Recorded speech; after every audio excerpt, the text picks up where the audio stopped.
Well, this is stupid. Wendy's is going to introduce surge pricing, where the cost of a burger or any of their other items will increase if there is a high demand, doing something like Uber or Lyft, where there's a high demand of, rides, prices will increase. This is gonna make Wendy's destroy itself because who's gonna buy a burger at noon for like 12 bucks when any other time it is cheaper?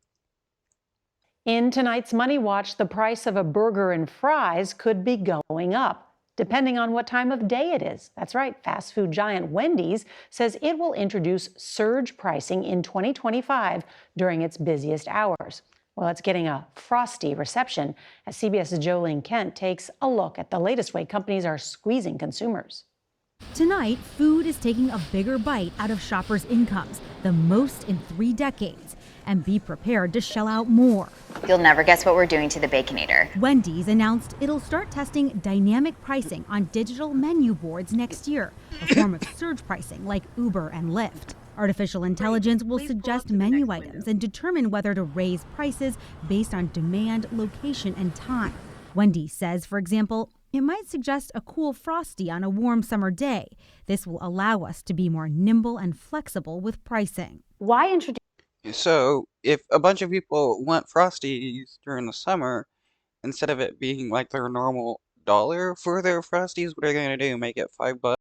This when customers can easily just go somewhere else? Clearly, the company is trying to find ways to boost its share price and improve its profit margins, but it could come at the expense of losing some faithful customers. Cereal! Well, that's typical of all companies. They do anything and everything they can to increase their profits for their shareholders because that's all the company cares about, getting as much money for their shareholders at the detriment to the customers because the customers don't matter whatsoever. It's only the shareholders that are cared about. Beyond the burgers, Kellogg is also under fire after its CEO suggested consumers struggling with inflation could eat cereal for dinner. If you think about the Right, the CEO of a guy who makes cereal is telling poor people that are struggling to buy food to eat his food because all he cares is making money for himself and his shareholders. He doesn't care if people are starving. the cost of cereal for a family versus what they might otherwise do, that's going to be much more affordable. Backlash online was swift. This fool making $4 million a year. You think he's feeding his kids cereal for dinner? It's a tough sell because No, people like him are eating some of the freshest and finest foods you can imagine. I doubt he or any of his kids have actually eaten a bowl of cereal ever. cereal prices have surged more than 25% compared to pre-pandemic.